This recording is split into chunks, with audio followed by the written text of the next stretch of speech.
시즌 1 제1화 크리스마스 5일 전 후광의 그녀.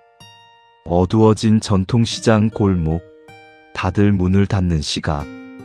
청년 RG의 10평 펜시점만 노란 조명을 켜고 마감 준비를 하고 있다. 딸랑이는 종소리와 함께 문이 열리는 순간 문 주변 전체가 환해지며 눈부시게 아름다운 아라가 걸어 들어온다.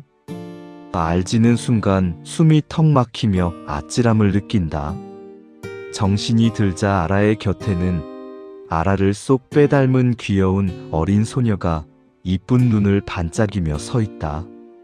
아라는 소녀를 사촌 동생이라고 소개했다. 크리스마스를 5일쯤 앞둔 어두운 시장거리. 마감하려던 순간 아라가 들어왔다. 먼 거리였음에도 RG의 눈에는 그녀의 거대한 후광이 보였고 순간 아찔했다. 그것이 RG의 평생을 흔들 지독한 인연의 시작이었다.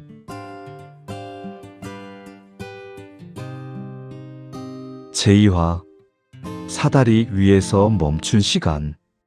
두 사람은 가게 안의 다양한 상품을 구경하며 골랐고 RG는 높은 진열대 위에 있는 물건을 꺼내주기 위해 사다리를 쉴 새 없이 오르내린다.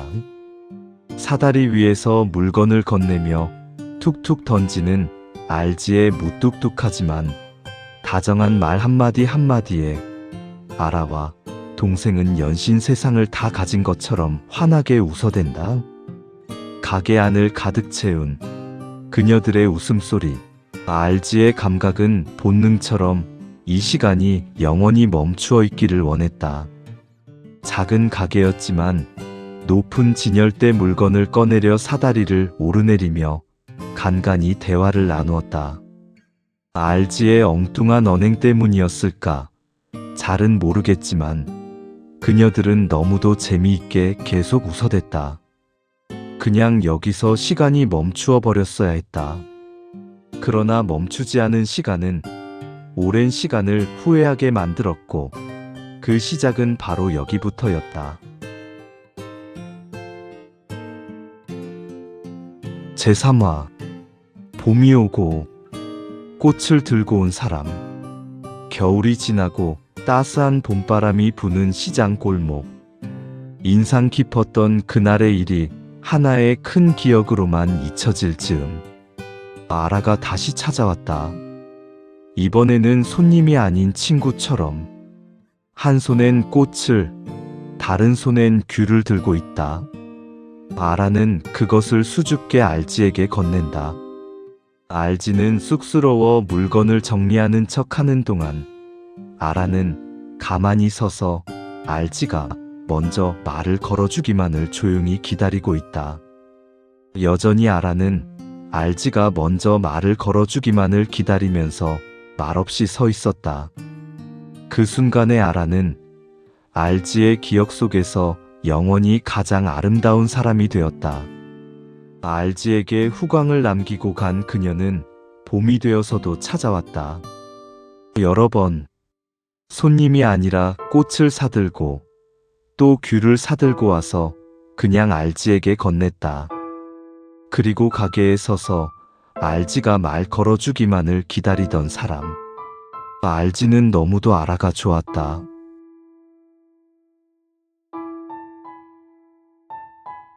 제4화 주름종이 장미와 돌아가요. 수개월의 시간 동안 여러 번의 만남. RG는 아라가 왔을 때 자신이 직접 접은 주름종이 장미를 수줍게 건넸고 아라는 그것을 소중하게 받아들고 갔다. 그리고 어느 날 한두 달 만에 다시 찾아온 아라. 하지만 그날은 이상하게도 두 사람 사이에 무거운 정적이 흐른다. 한참이나 지나서 온 아라에게 서운해서였을까?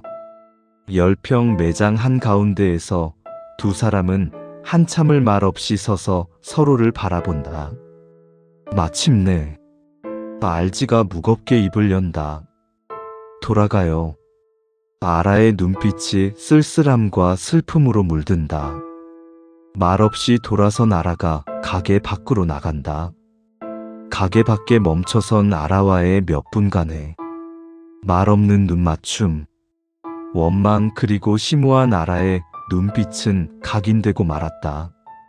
알지에게. 알지는 그 크고 이쁜 아라의 눈에 슬픔을 담아준 것이 너무도 후회스러웠다. 알지가 준 주름종이 장미를 받아간 후 다시 온 아라. 우리는 한참을 말 없이 서 있었다. 그리고 내가 던진 단 한마디 돌아가요. 쓸쓸하고 슬픈 눈빛으로 아라는 돌아섰다.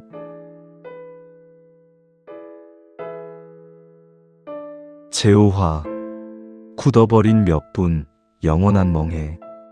가게 밖으로 나간 아라가 바로 떠나지 못하고 어찌해야 할 바를 잊은 듯 유리창 너머로 알지와 정면으로 눈을 마주친 채 그대로 멈춰 서 있다. 움직이지 않는 아라. 그리고 안에서 차마 붙잡지 못하는 알지. 그렇게 몇 분의 시간이 흐른다. 마침내 아라가 완전히 멀어지고 작아진 채로 홀로 남겨진 알지는 카운터에 주저앉아 얼굴을 가린다. 가게 밖에 서서 다시 나와 정면으로 눈을 마주친 채 아라는 그대로 굳어 몇 분을 서 있었다.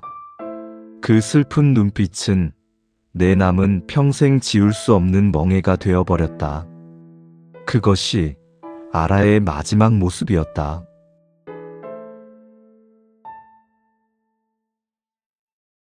제6화 엇갈린 한 달. 그리고 직원의 이야기. 알지가 직원에게 10평 가게를 맡기고 다른 가게에 가 있는 약 한 달의 시간. 다시 10평 가게로 돌아온 알지는 어떤 여성이 찾아오지 않았냐고 묻자 직원은 어떤 여인이 가게에 와서 한참을 가만히 서 있다가 돌아갔다고 이야기한다. 아뿔싸 알지는 아라가 다녀갔음을 알았다. 알지가 시장 골목으로 뛰어나가 좌우를 둘러보지만 어디에도 아라의 모습은 보이지 않는다. 다른 가게에 가 있던 한 달 사이, 하필 그것도 오늘 아라가 다시 와서 한참을 서 있다. 갔다는 이야기를 직원에게 들었을 뿐 알지는 다시는 아라를 볼 수 없었다.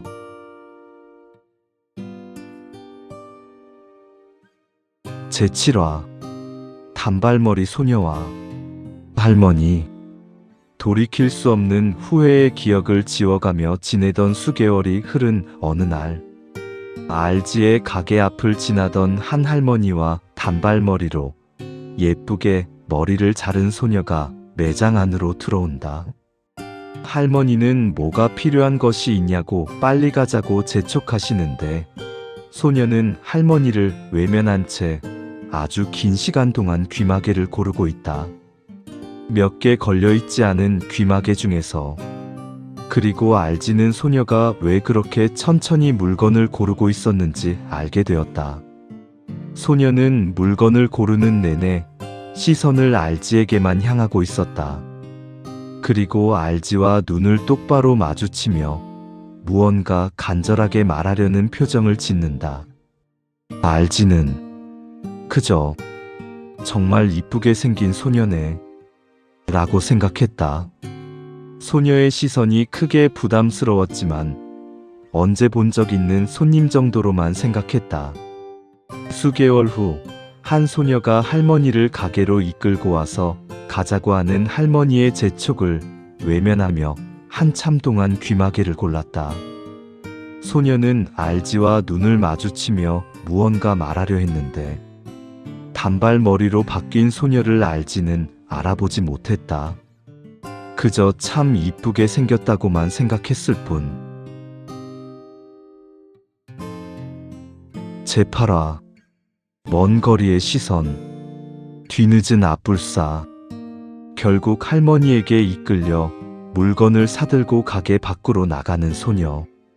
소녀는 할머니의 손에 이끌려가면서도 고개를 완전히 돌려 멀어지는 수십 미터의 거리를 가는 동안 알지에게서 단 한순간도 시선을 떼지 않고 똑바로 쳐다보며 가고 있다. 알지는 정말 알 수 없는 일이라고 연신 고개를 갸웃거렸다. 인파 속으로 사라진 소녀의 눈빛이 기억에 맴돌던 한참이 지난 순간 알지는 번개에 맞은 듯 제자리에 얼어붙었다. 크리스마스 5일 전 아라 옆에 있던 그 꼬마 사촌 동생 알지가 미친 듯이 가게 문을 박차고 거리로 뛰어나가 봤지만 이미 인파 속으로 사라져버린 사촌 동생 알아봤어야 했는데 머리 스타일이 달라졌다고 기억하지 못하다니. 그 눈빛은 아라의 눈빛 그대로 닮아 있었는데 후회만 밀려왔다. 예쁜 소녀는 약 수십 미터의 거리를 알지에게 고개를 향한 채 계속 눈을 마주친 채로 끌려가듯 사라졌다. 끝까지 눈을 마주친 채로. 이상한 일이라 생각하다가 앞불싸. 그녀들이 사라진 후 일어난 뒤늦은 기억. 이미 한참이 지나 다시는 그녀들을 만날 수 없었다.